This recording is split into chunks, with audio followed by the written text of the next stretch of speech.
Alright folks, we're back. I'm hoping that I might be able to get you a little better view here of the light I'm talking about that passes through. There you go, you see it. See, light on, flashlight on. Oh, flashlight's dying, I guess. Oh, well, that sucks. But anyways,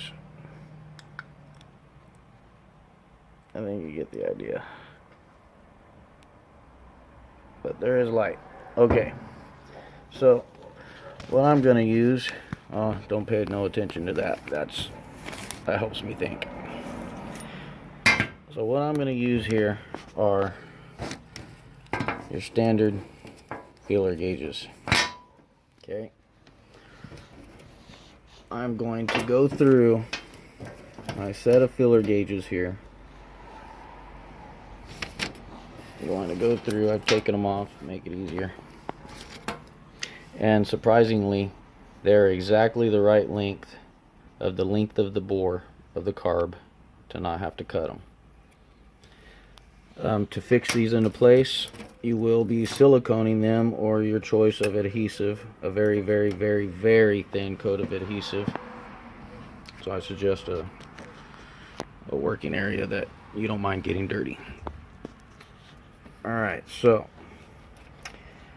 you're going to go through these feeler gauges here like so. You're going to slide one under until it bottoms out, not under the wheel, next to the wheel, next to the wheel. If you put it under the wheel, you're going to have a incorrect gauging of your light. And you're going to keep trying feeler gauges out. Oh, push slide back in. You're going to keep trying feeler gauges out until you find the one that you want that just barely closes that light, but also still gives you free movement of your carb slide. And again, I can't stress enough, do not put it underneath the wheel. Put it just to the side of the wheel. There's still plenty of space for it. The wheel will follow in its straight groove if you glue it in good enough. So mine, I don't know why.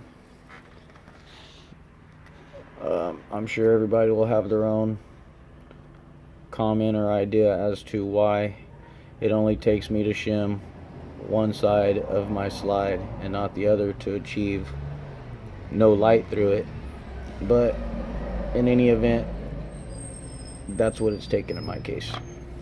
Yours might be different. You may have to shim both sides. And again, you're shimming the back side of the slide. The air filter side. I call it the back side. Some would call it the front. I call it the back. Anyhow, filter side. Shimming the slide. Now I'm gonna use silicone. And I'm gonna remove my slide out of there. And I'm going to put a very, very, very thin coat of silicone. And I'm choosing silicone because it's not going to damage my carburetor any when the time comes to take it off or replace it or anything like that. I'll just have to clean off a little bit of dried silicone. All I'm trying to achieve is just to fix it into place so it doesn't move. And once the cap is on, because this is exactly the right length of the bore, I'll show you.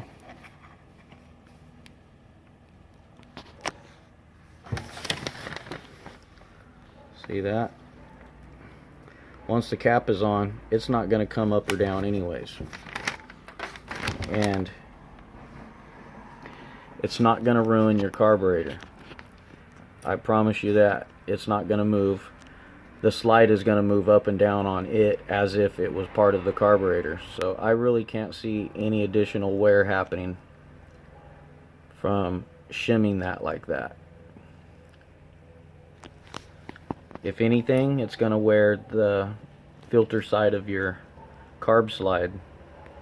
But I honestly don't even think it's going to do that. Again, this is just a temporary fix. Get you riding one weekend or whatever. I'm going to Pismo here in about 3 days, and I'm gonna ride, damn it. and I want my bike to run good. I want it to idle fine. I don't want to have to keep freaking kicking the shit out of it to start it, because that's what's creating my hard start and my funky idle positions, is it sucking unmetered air. So there you guys go. That's the fix. Temporary, of course. Go ahead and kick me a like. This is Cm.Uncensored at 916. Peace.